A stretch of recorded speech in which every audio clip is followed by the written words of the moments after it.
this.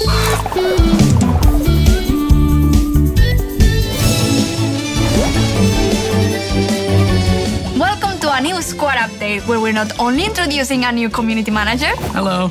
but also a brand new game mode. Hatchling Run is the first PvE co-op mode in Squad Busters. Team up with 2 other players and rescue as many hatchlings as possible before monsters start attacking the coop. You will need to find the hatchlings, bring them back to the coop at the center of the map, and defend it from waves of monsters. The faster you defeat all the monsters, the more time you'll have to rescue hatchlings before the next wave. And the more hatchlings you save between waves, the better your rewards. But be careful, if monsters destroy the coop, you'll lose some of your rescued hatchlings. No!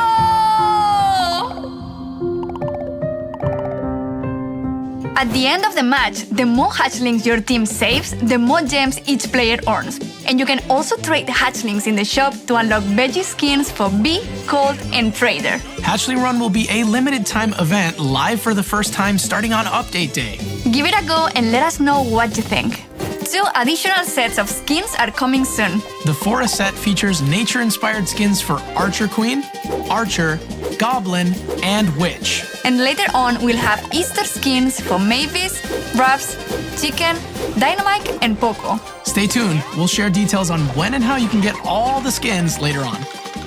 Tired of getting unlucky with star chests over and over? Oh, come on, I was 1 super away from an Ultra! What if I told you you could get options?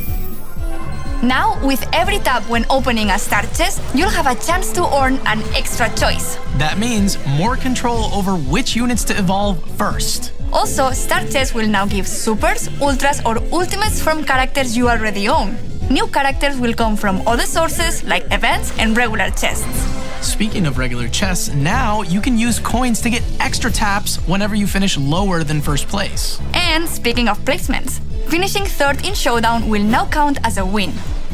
There are a few more things worth mentioning before we move into the spoilers. Barbarian King's Super Rage has been slightly nerfed. Mega potions in Showdown spawn less predictably, sometimes more often, sometimes less. Also, we've added new Showdown maps for Beach, Ice, Lava, and Spooky Worlds. Replays should no longer crash the game.